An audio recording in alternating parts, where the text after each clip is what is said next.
Bonjour, bienvenue dans le témoignage. Comme vous voyez aujourd'hui, on est dans une nouvelle salle, une nouvelle décoration et tout ça. On va de gloire en gloire.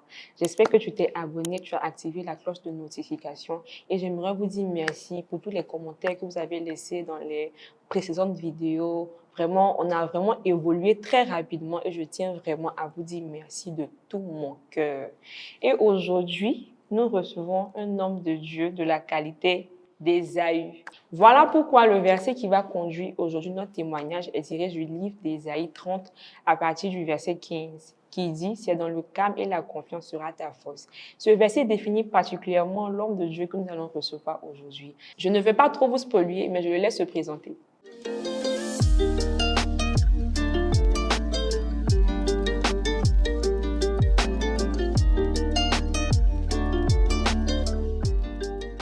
Je suis Lauren Safi, co-gérant des entreprises Kiriwa Group. Je suis aussi fils de l'apôtre Mohamed Sanogo de l'église Vase d'Honneur et je suis aussi le premier responsable du Réjodine, c'est-à-dire le réseau d'entraide des jeunes oints de Dieu pour influencer les nations. Ce matin, je viens vous parler de mon témoignage de conversion, précisément délivré de l'impudicité. Amen. Nous avons entendu l'homme de Dieu de la dimension du pasteur Mohamed. Est-ce que vraiment on est béni? On est béni ici au témoignage parce que les manteaux qu'on reçoit, vraiment, c'est la grâce de Dieu. Donc, homme de Dieu, on va te laisser toute la place de nous rendre ton témoignage et tout ça. Déjà, mon témoignage, il est long, mais on va essayer de le raccourcir. Lorsque je suis d'une famille, on va dire catholique, j'ai toujours été dans le service de Dieu, même étant catholique et tout. Et il est arrivé des fois où je sentais qu'il y avait comme un vide à l'intérieur de moi.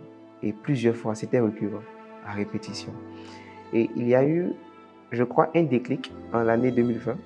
Il y a eu un déclic à force d'être constamment dans le péché parce que j'étais très actif dans le péché. Si aujourd'hui, je suis très actif pour le Seigneur, ça a commencé il y a longtemps, mais c'était dans le péché. Donc, Dieu m'a fait la grâce de le rencontrer par le biais d'un ami, ensuite de deux amis, à travers l'école ou l'université UUA, où j'ai entendu parler de Jésus pour la première fois, je vais dire de façon officielle, parce que ces personnes-là étaient vraiment actives dans le service du Seigneur. Donc, à travers l'Institut universitaire d'Abidjan, Dieu m'a fait la grâce de rencontrer ces personnes. Mais avant de parler de ces personnes, je vais vous expliquer brièvement, peut-être même plus longuement, ce que je faisais dans le péché. Dis-nous, toi, homme de Dieu. Donc, moi, j'étais très actif dans l'impudicité. Voilà. Il est bon de savoir que, même étant dans le péché, j'avais quand même des principes. Voilà, j'avais beaucoup de principes. Et il y a quelque chose que je ne voulais pas arrêter, c'était l'impudicité. Et dans mon témoignage de conversion, j'ai dit à Dieu une fois que je peux tout arrêter dans la vie, sauf ça. Donc, je suis prêt à te suivre partout où tu veux. Mais ça seulement, je ne peux pas arrêter. Wow. Donc, à IUA, j'avais un ami qui était un bandit. Je n'ai pas mentionné le nom. Voilà. Donc, il m'arrivait deux fois j'ai même envie de dire que 5 jours sur 7, j'étais dans des hôtels. Je ne vais même pas préciser les hôtels, je vais dire des résidences hôtels. Parce que les hôtels, je trouvais que ce n'était pas assez beau et commode. Il m'arrivait de dépenser 80 000 par semaine, juste dans des résidences. Parce que j'aimais la vie, comme on aime bien le dire. Et ce n'est pas comme si la femme aussi n'aimait pas la vie. Donc, elle aimait bien le cadre, elle aimait bien les choses. Comme on aime bien dire dans notre jargon, j'étais amoureux de l'amour. Voilà. Et je pensais que c'était ça le vrai amour. Donc, on pouvait même tirer les coups, juste pour aller commettre ce genre d'acte, en fait. Et vous allez savoir que lorsque tu es beaucoup actif dans l'impudicité, il t'arrive très souvent même de chercher à soutirer un peu d'argent même chez quelqu'un. Tout ça pour pouvoir te louer des résidences et tout. Mais bon, mon père n'était pas quelqu'un quand même qui avait un peu d'argent, quoi, mais il était quand même bien assis. Du coup, je ne manquais pas vraiment d'argent pour pouvoir me réaliser dans ce vice-là. Mais Dieu m'a fait la grâce de le rencontrer. Amen. Dieu m'a fait la grâce de le rencontrer. Amen. Donc, très souvent, pendant les cours, on continuait, on se donnait à l'impulsité, on se donnait même au mensonge, parce que lorsque tu tires les coups, tu es dans le mensonge. Exactement. On était constamment dans ces choses. Une fois, parce que j'étais véhiculé en ce temps-là, une fois, j'avais garé mon véhicule avec la fille en question. Et on était dans le véhicule, on échangeait. Et j'ai senti à l'intérieur de moi une voix qui est en train de me dire, mais ce que tu fais là, est-ce que tu es d'accord avec ça? Est-ce que tu sens que c'est ma volonté? Mais je ne comprenais pas, il s'agissait de quoi? Quelqu'un qui pense qu'il était chrétien, vraiment. On ne pouvait rien me dire, mais je sentais à l'intérieur de moi comme un dégoût. Wow. C'était comme un dégoût. Et je réfléchissais, mais je n'ai pas dit à ma chérie en question que voilà ce qui se passe dans mon esprit. Mais j'étais toujours prêt à aller commettre l'acte. Voilà. Donc, j'entendais la voix de Dieu qui me parlait et je me posais des questions. Ignorant que j'étais, je ne savais pas que c'était Dieu, mais je sentais le dégoût du péché, le dégoût de l'impudicité, le dégoût du mensonge. Et on allait commettre l'acte, encore une fois. Lorsqu'on a fini de commettre l'acte, je suis rentré à la maison. Parce que je précise, j'étais un servant de messe. Un servant de messe, vraiment, très bandit. J'ai toujours même mon aube à la maison. Le truc, c'est quoi? C'est que, en tant que servant de messe, lorsqu'on me voit à l'église, on m'a dit, waouh, il est pieux. Wow. Les gens étaient éblouis parce que j'étais toujours dans le service. J'étais très actif et puis j'avais le cœur pour le service. Donc, dès que j'enlève mon aube les dimanches, c'est reparti. Chaque dimanche, c'est reparti. C'est-à-dire que même le jour du Seigneur, je me souviens même une fois, j'étais allé commettre l'acte. J'avais une chaîne là, de Jésus en croix, passant. Et ça fait rire ce que je lui ai dit, mais lorsque je passais et je voulais commettre l'acte, j'ai retenu le visage de Jésus. Wow. J'ai retenu le visage de Jésus. Parce que je me suis dit qu'il allait me voir. Donc, j'ai... Vous qui faites vraiment que le Seigneur vous dévoile. Wow. Wow. Oh. Donc, j'ai retenu son visage et je suis passé à l'acte. Mais je crois que j'ai bien fait de le faire. Parce que quand je l'ai fait, je me suis dit après, mais tu mens à qui en fait? Tu mens à qui? Tu te mens à toi-même en fait. Parce que je savais déjà que Dieu était esprit. Donc, c'est comme si ce n'était pas un motif de conscience. Mais véritablement, je savais que je n'étais pas dans le bon truc. Donc, j'ai retourné la croix. Je suis passé à l'acte. Et c'est là que j'ai eu le déclic. Je vais dire le déclic officiel. Où je me suis rendu compte que je devais vraiment accepter Jésus. Pourtant, j'étais très actif dans mon église. Et c'est là que j'ai senti la conviction de partir à l'église. Moi, je vais poser une question. C'est de savoir pourquoi ton esprit, est-ce que c'était juste les passions de la jeunesse, mais pourquoi tu demeurais autant dans l'impudicité? C'est parce que tu ne pouvais pas en sortir, ou bien c'est parce que genre, ça te plaisait en fait, c'était juste la vie? En même temps, les deux. Yes. J'avais l'impression que je ne pouvais pas en sortir, ça c'est un. Mais aussi, vous connaissez les effets de groupe, l'influence amicale, l'environnement. Tu vois ton ami qui vient te dire, ah, la fille là, ah, moi j'étais dans un truc là hier. Et à chaque fois qu'il va commencer à alimenter des conversations, tu ressens comme le désir de vouloir dire aussi et de vouloir parler de tes expériences. Donc, ce sont des choses qui m'ont motivé à les faire. Sinon, moi, j'avais déjà mis dans ma tête qu'il faut seulement mon mariage pour que je fasse ce genre de choses. Mais par mon entourage, j'ai eu le désir en fait de passer à ce genre de choses. Je me suis dit que, étant jeune, c'est normal pour un jeune de passer par ce genre d'étape-là en fait. D'accord. En même temps, je fais une petite pause. C'est pas normal. Je parle à un jeune, c'est pas normal que tu puisses gaspiller ton énergie dans les choses de la chair. C'est pas normal. Tu as le droit de vivre ta chasteté, de ne pas connaître un homme, une femme avant le mariage. C'est aussi ton droit. Il ne faut pas suivre le mouvement de tout le monde. Tu es chrétien, tu es chrétienne. Que le Seigneur te bénisse. Amen. Amen.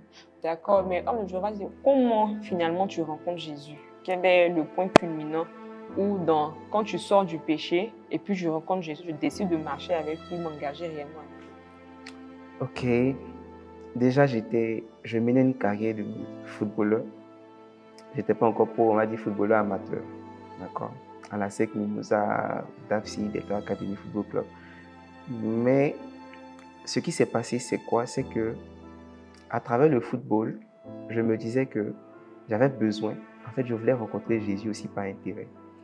J'avais besoin de jouer. Quand je joue au football, je dis il faut que j'ai une puissance derrière moi pour m'aider en fait à aller à l'étranger en fait pour faire ma carrière de footballeur professionnel. Et donc, je cherchais en même temps une occasion parce que j'entendais que les pasteurs, les prophètes, et puis pour toi, et puis tu voyages. Donc, je me suis dit, c'est que je vais essayer de rencontrer un prophète. Il va prier pour moi et je vais voyager. Et à IUA, il y avait 2 amis, un qui est en ce moment au Canada, Godé Otiel Manassé, et mon frère William Squassi. On était dans la même classe. Donc, Godé Otiel, lorsqu'il rentrait, il prenait les bateaux, comme on appelle les STL. Voilà. Donc, moi, comme j'étais véhiculé, et c'était à côté de ma maison, je le déposais à chaque fois.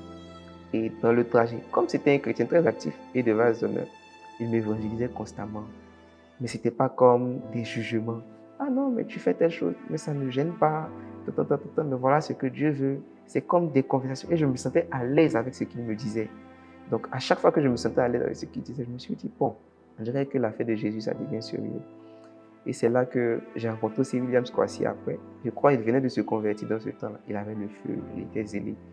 Donc, il me parlait constamment de Jésus. On échangeait et je me disais, mais comment des jeunes de mon âge peuvent gérer les études et ils peuvent parler autant de Jésus? Yes. Donc, ça m'avait motivé, ça m'avait captivé. Et je suis quelqu'un, j'ai toujours été quand même intelligent. Du coup, quand je vois quelqu'un qui place une et je n'arrive pas à répondre, je me dis, je me sens limité. Donc, j'ai envie d'apprendre pour pouvoir répondre à la personne. Donc, ça me motivait. Et j'ai commencé à les écouter. Et il est arrivé, voici le point clé, il est arrivé maintenant le moment où il m'a invité à Vase d'honneur. Lorsqu'il m'a invité, c'est là que mon équipe a commencé à faire des matchs de football les dimanches. Wow. C'était étonnant. Donc, le dimanche où il m'invite, je dis je viendrai. Et c'est là que l'équipe place un match de football. Je dis waouh, il s'agit de quoi? Lorsque je vais venir, il y a un match pendant 5 dimanches. Wow. Et c'est le 5e dimanche, j'ai dit non. Parce que moi, j'ai un principe, mais j'ai une règle dans ma tête. Je dis toujours que c'est la vérité qu'on combat toujours, mais on ne combat jamais le mensonge. Okay. Donc, j'ai senti qu'il y avait quelque chose derrière l'invitation de mon ami Williams. Donc, j'ai décidé, malgré tout, de perdre même la place que j'avais ou de renoncer même à ce confort au niveau du football pour aller juste assister au culte. Et parce que j'aime pas les faux rendez-vous, j'aime pas les fausses paroles, j'aime pas les faux témoignages. Du coup, je voulais vraiment soigner mon image vis-à-vis de ce point. Donc, j'ai décidé le 5e dimanche de ne pas aller au match et d'aller participer à un culte. Peut-être pendant la période du Covid. Donc, je viens tout jeune, elles sont cachées, et que je rentre, rien à voir avec le système dans lequel j'étais. Je vois une organisation. Bienvenue. Je dis, mais les gars, ils me connaissent où? Bienvenue en mythique. Je vois des gens qui ne me connaissent pas, qui vont me conduire jusqu'à la salle de culte. Et puis, tu vois, mon ami Williams, il aime bien parler. Exactement. Et tout. Donc, il commence à me dire, tu vois ici, voilà comment on fait ici, voilà comment. Donc, j'étais dans mon esprit en train de dire, waouh, quelle organisation. Juste pour le Seigneur. Parce qu'on nous a enseigné que quand tu veux servir Dieu, il faut être pauvre. Donc, quand j'ai vu ces choses, j'étais vraiment admiratif. Je rentre dans la salle et le pasteur n'est pas encore monté. Il y a les chants qui sont là, mais ils ne commencent pas encore à adorer. Et chez nous, à Vase d'honneur, il y a de grosses télévisions. Et avant les cultes, on voit des personnes qui font la présentation de Jésus par une voix. Et j'entends, laissez-nous vous le présenter. On ne dit pas le nom de Jésus, mais on raconte en fait qui il est d'abord avant de mentionner le nom de Jésus. Donc on était tous arrêtés. Juste la présentation de Jésus. Et lorsque j'ai entendu Jésus, j'ai commencé à pleurer sur mes péchés. Wow. Le pasteur, rien. C'est-à-dire c'était juste une vidéo. Et j'ai commencé à pleurer sur mes péchés. Je sentais en fait, ma poitrine, je sentais une chaleur à l'intérieur de moi. Et je me dis, mais je n'ai jamais entendu le nom de Jésus. Ou c'est... En plus, dans une vidéo, c'est pas un prêtre, c'est pas un pasteur, c'est pas un homme de Dieu, mais c'est juste une vidéo qui annonçait le nom de Jésus. Pourtant, j'étais toujours à côté de Jésus, selon moi. Et voilà le déclic. Moi, je dis toujours que ma conversion, c'était cette caméra-là qui présentait Jésus. Wow. Vraiment, on est touchés, on est honorés. Moi, je veux savoir, et on veut savoir, parce qu'avec tout le monde derrière la caméra, puisque vraiment ta conversion ne date pas de longtemps, déjà 2020 et tout, comment tu es arrivé à grandir aussi rapidement? Parce que là, tu fais beaucoup de choses à la fois pour le Seigneur, tu encadres des jeunes, les mouvements de jeunes, on te voit prêcher sur les réseaux, sur TikTok, Facebook et tout ça. Vraiment, c'est c'est admiratif en fait. Comment ça s'est passé? D'accord. Comme je disais, dans le monde, j'étais déjà très actif. Précision. Et lorsque j'ai rencontré Jésus, c'est vrai que la Bible dit 2 Corinthiens 5, 17, si quelqu'un est en Christ, il est une nouvelle créature. Amen. Les choses anciennes sont passées, toutes choses deviennent nouvelles. Et je crois que Dieu m'a fait aller de gloire en gloire. Amen. Tout ce temps que je perdais dans le monde, je pense que Dieu a arraché tout le temps. Il a arraché tout le temps. Il y a des personnes qui me disent, mais pour 5 ans de conversion, je crois que quand je dis j'ai 5 ans de conversion, non, c'est pas possible. Les gens pensent que c'est une affaire de 10 ans, de 12 ans. Mais c'est Dieu qui a arraché tout le temps. Amen. C'est tellement la grâce. On ne peut pas venir dire qu'on a mérité ça en fait. C'est la grâce de Dieu.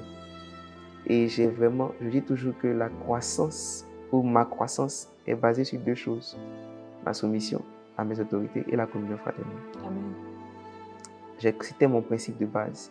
Donc, à force de se soumettre aussi aux autorités et d'être toujours dans la communion fraternelle, je me collais ou je me frottais à plusieurs personnes qui avaient du feu. Donc, le feu de l'un, le feu de l'autre m'alimentait. Et j'ai développé une soif pour la prière, la méditation. Et dans mon église, lorsque je suis arrivé, le département qui m'a recruté, c'était l'évangélisation. Amen. Donc, constamment, je sentais parler de Jésus. Et à chaque fois, dans mon département, on aime bien me dire, quand on veut donner les témoignages, on dit, bon, toi, aujourd'hui, tu ne témoignes pas parce que j'avais toujours un témoignage. Donc, Dieu me faisait la grâce pendant que j'évangélisais de voir des gens qui pleuraient sur leur péché, de voir des gens qui ne voyaient pas, qui ont commencé à recouvrir la vue, de voir des paralytiques qui ont marché, de voir, je me souviens même ce témoignage où je rentre constamment par rapport à la folle, c'était une folle qui s'est approchée de moi. Et juste avec une parole, la folle a retrouvé ses sens. Wow. Et elle sert aujourd'hui à l'église Base d'Honneur. Wow. Donc, c'était ça mérite un bon. Amen. Nous rendons gloire à Jésus. Amen. Amen. Donc, le Seigneur me faisait expérimenter plusieurs témoignages par-ci et par-là, par-ci et par-là. Du coup, ça me motivait davantage à le chercher. Amen. À le chercher. Comme Jérémie dit, les bergers ont été stupides parce qu'ils n'ont pas cherché l'Éternel. Alors que moi, j'avais pour habitude de chercher Dieu. J'aspirais à l'onction. Et quand je vois mon père spirituel, personne ne peut voir mon père spirituel et rester le même homme. Moi, je le dis clairement. Amen. C'est vraiment un modèle, non seulement pour cette génération, mais pour la Côte d'Ivoire et pour les nations. Donc, à force de le regarder, de voir à quel point il ne s'absente pas au culte. Il est toujours présent dans tous les programmes. C'est comme 7 jours sur 7, il est actif. Je demande, mais le monsieur, il fait comment? Il n'est jamais fatigué de faire l'œuvre de Dieu. Donc, je pense que j'ai hérité de son ADN. Amen. J'ai vraiment hérité de son ADN. Amen. Paul dit, soyez mes imitateurs comme je le suis de Christ. Donc, on a eu un très bon personnage, un très bon modèle à imiter. Donc, ça nous a motivés à rester dans la marche avec Jésus. Et quand tu es un bon père, c'est facile pour toi de pouvoir avancer avec le Seigneur. Amen, amen. En tout cas, je ne sais pas pour vous, mais moi, en tout cas, j'ai été édifiée par le témoignage de conversion de l'homme de Dieu. Et ce que moi, en tout cas, je retiens, j'espère que vous allez retenir aussi quelque chose de ce témoignage-là, c'est que quand on donne sa vie à Dieu, on n'a pas besoin de 20 ans, de 15 ans de conversion pour s'engager et de faire l'œuvre de Dieu véritablement. On a l'exemple parfait de l'homme de Dieu ici présent, qui a seulement 5 ans de conversion, mais qui sert Dieu de tout son cœur, de toute son âme, qui est vraiment engagé. Pour ceux qui le connaissent ici, mettez dans les commentaires, parce que c'est vraiment, en tout cas, c'est un modèle de service pour les jeunes. On a été bénis d'entendre votre témoignage, homme de Dieu. On est déjà à la fin de votre témoignage. Est-ce que vous voulez rajouter quelque chose?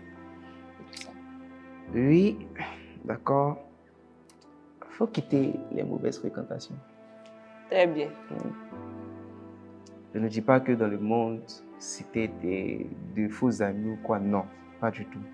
Parce que ce sont des personnes avec qui je suis en contact. La plupart même se sont convertis par la suite. Amen. D'autres pas encore.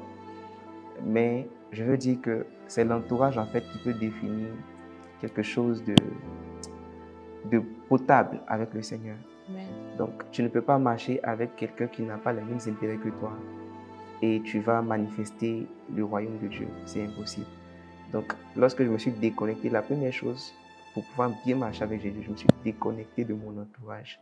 Sachez, vous allez savoir que les gens vont toujours dire « Ah, tu deviens trop pasteur. On va t'appeler papa pasteur. Donc toi maintenant, c'est comme ça que tu fais. On a tous vécu ça, on est tous passés par là. Mais au fond, quand ces personnes-là le disent, c'est parce qu'ils voient en toi ce qu'ils ne sont pas. Et ils cherchent en fait à devenir ce que tu es devenu. Wow. Donc, tu ne vas pas commencer à les accuser ou à les juger, mais pense en fait comme un élément, un boost pour t'aider à marcher avec Jésus. Donc, se déconnecter des anciennes fréquentations, se connecter aux personnes qui manifestent le même intérêt que toi. Je prends l'exemple de Jésus qui, avant de commencer son ministère, qui commence à marcher, il voit Pierre dire, suis-moi. Je ferai de toi un pêcheur d'hommes. Il était d'abord pêcheur de poissons. Il dit, je ferai de toi un pêcheur d'hommes. Il manifeste le même intérêt d'abord. Et c'est en fonction de l'intérêt qui est manifesté qu'ils vont commencer à faire l'œuvre de Dieu. Donc, si tu te connectes aux personnes qui ont le même intérêt, tu verras que tu vas manifester la gloire de Dieu. Mais homme de Dieu, pourquoi le choix de ce verset? D'abord, le verset m'est venu comme par hasard dans une vidéo que je regardais d'un footballeur, Olivier Giroud, qui évangélisait et il a dit, c'est dans le calme et la confiance que sera ta force. Amen. Donc, comme j'étais beaucoup addict au football, ça m'a touché en fait. Et c'est vraiment mon parcours. Parce que c'est vrai que je ne l'ai pas dit dans mon témoignage. Moi, ma mère m'a enfermé dans ma chambre pour me dire, si tu vas dans cette église, tu quittes la maison, tu vois. Donc moi, j'ai vraiment connu le rejet, tu vois. J'ai vraiment connu le rejet. Mais je ne me suis pas alarmé. À cause du verset que j'ai entendu, j'ai compris que c'était dans le calme et la confiance que Dieu allait opérer ma délivrance. Amen. Donc je suis resté toujours silencieux, puis j'ai laissé mon Jésus parler. Amen. Waouh, c'est fort ça. Je suis restée silencieux, j'ai laissé mon Jésus parler. C'est fort, c'est fort. En tout cas, nous avons été bénis de vous recevoir dans le témoignage. On a été bénis par votre témoignage, homme de Dieu. Mais avant de vous laisser partir, comme à l'accoutumée, on va vous demander de prier pour un jeune, une sister qui traverse la même situation que vous. Et on sait que la prière va toucher quelqu'un, à l'aider à avoir un boost, à quitter ce qu'elle traverse actuellement. Père, dans le nom de Jésus, nous t'adressons cette prière pour quelqu'un qui nous regarde en ce moment. Et nous croyons que tu viens de délivrer quelqu'un de l'impudicité. Amen. Tu viens de retirer quelqu'un des mauvaises fréquentations. Amen. Et tu viens bâtir un nouveau témoignage. Tu as dit, lorsque tu opérais sur la terre, l'Esprit du Seigneur est sur moi. Il m'a oint pour guérir les cœurs brisés. Que les cœurs brisés soient restaurés. Que les captifs soient libérés dans le nom puissant de Jésus. Amen.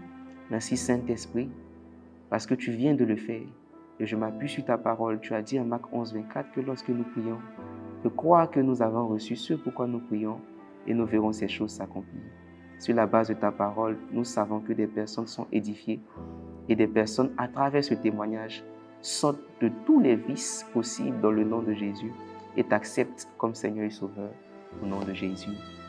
Amen. Amen, amen. Merci, homme de Dieu. Merci d'être passé au témoignage. J'espère vraiment que ce témoignage-là vous a édifié. Merci de vous abonner, d'activer la cloche de notification, de partager, parce que quelqu'un a besoin d'entendre ce témoignage. Et rendez-vous dans le prochain témoignage.